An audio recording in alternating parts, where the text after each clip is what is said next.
Hello, this is the last presentation as part of the Year 1 course if you're preparing for the AS exam. And we're going to be looking at government failure here. This is from the website BuzzFeed, and a few weeks ago they did German words that don't exist in the English language. And I'm not going to try and pronounce this word, but I thought of government failure when I saw this word. I thought that'd be great for our classes. So government failure, it looks like a lot actually for the last part of the course, but I'm going to go through this really quickly because it's quite straightforward. So government failure is when government intervention in the economy leads to a misallocation of resources, and I've put that down as the definition there. And there can be various reasons for this. One could be inadequate information, so there's information failure. So we just don't know that things are harmful for people or beneficial for people. We just don't have the research at the moment, or we don't know how beneficial or harmful they are. So it's really hard to put an appropriate tax or subsidy on a product if we just don't know how much we want to encourage production or consumption or discourage production or consumption in the case of an indirect tax.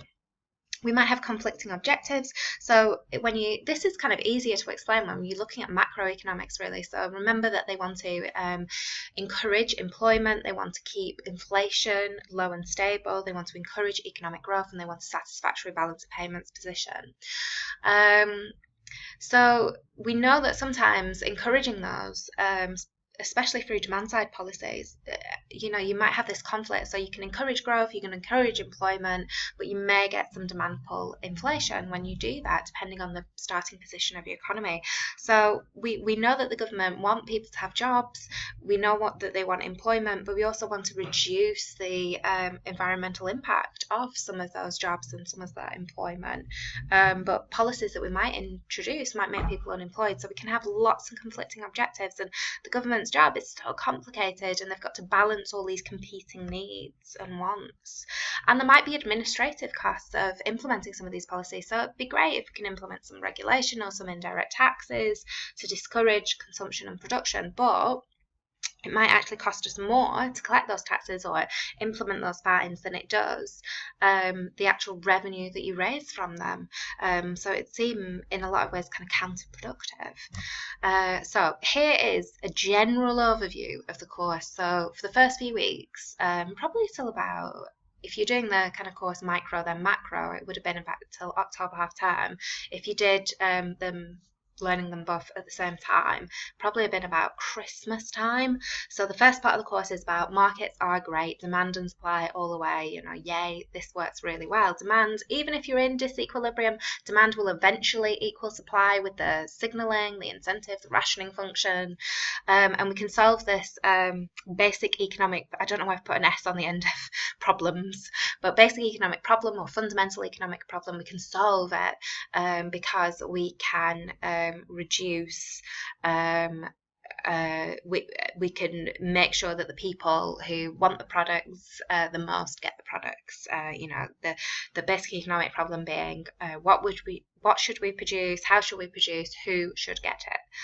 We can solve that problem through demand and supply. It's all wonderful. And then after Christmas or after half term, you had this oh no moment. We get, actually, when we leave everything to market forces, we get market failure. So we get things like positive externalities, negative externalities, merit goods, demerit goods, public goods, information failure, monopolies, inequality, immobility of labour, and all these things, this allocative inefficiency. So it just means that the people that most want the products aren't getting the products. Some people are over consuming the products, and lots of missing markets.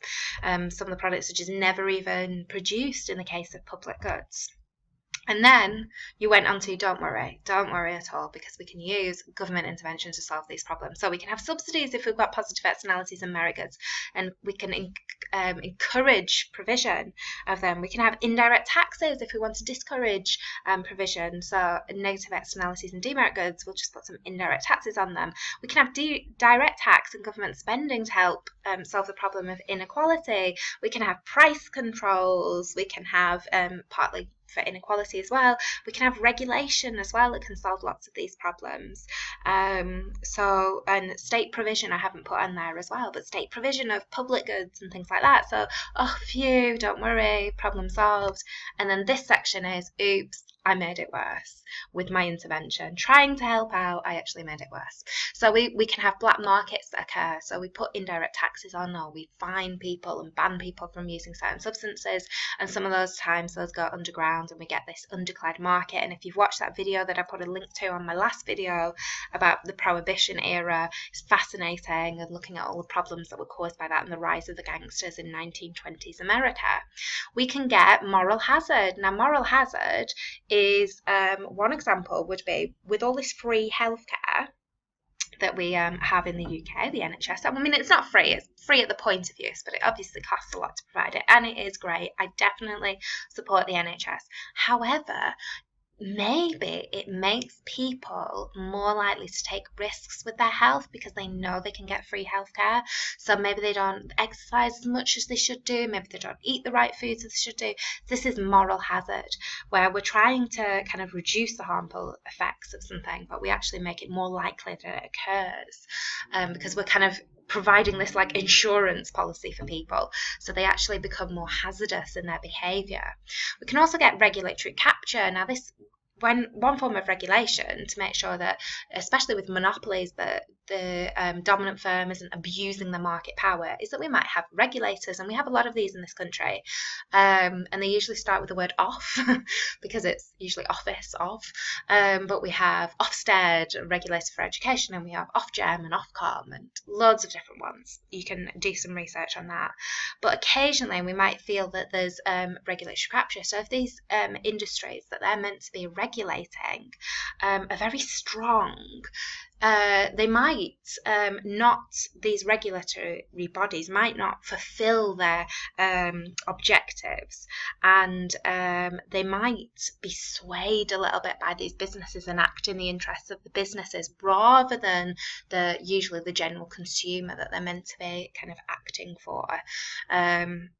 So that, with when I spoke about in previous presentations, in the price control presentation, I spoke about this new like minimum pricing on alcohol, and the government were going to implement that, but they've had all kinds of problems with doing this, and the drinks industry have been particularly upset about this, and they've had lots of meetings with the government as well. So this would be an example of regulatory capture, where, you know, maybe those drink industries and those lobbyists have got a bit too much power, and they're getting the government to maybe act in their interests rather than the interests of consumers.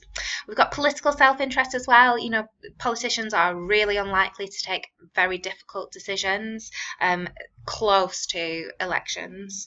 So even though they might know that a policy is going to improve economic welfare, they might be very unlikely to take it if it's actually going to harm their voter base as well. And different parties have different kind of demographics that they appeal to. But if the majority of your voters are a certain demographic, and this new policy, this indirect tax, is going to harm that demographic, well, you're unlikely to take that action. We could get unintended consequences as well. So an example of this would be, with all this kind of regulation, it might make the UK look like a less attractive place to invest money into, so that wouldn't be great in terms of the supply side potential of our economy and jobs in the future and long-term prospects. And then information failure as well, which I went back to at the beginning. That's a type of market failure, but it can also be a cause of government failure, because we just might not know how to implement the best policies. We might not know the appropriate size of indirect tax or subsidy and all of those kind of problems to try and solve the problem. So we might go some way to solving the problem, but just not completely. So having a look at these specification objectives here, we've got that it can lead to unintended consequences. It may create market distortions, and we might not necessarily improve economic welfare. Now, a really good thing to have a look at here, I'm just going to underline it, is economic welfare. Okay, so this is like the net position, if we can measure a net position. But a great thing to evaluate on in your essay is to think about breaking the UK down into different groups. We've got the four main groups when we're looking at it with microeconomics. We've got consumers, we've got employees, we've got the businesses, the business owners, and we've got the government. So think about how indirect taxes don't just affect the market position, but how they affect those four kind of main stakeholders, because it might affect it very differently. It's going to affect employees, it's going to affect businesses differently, certainly in the short run and long run, to how it affects the government and consumers as well. So well done, you're at the end of the course. Good luck if you're taking the AS exam, and I hope you've enjoyed this series of videos.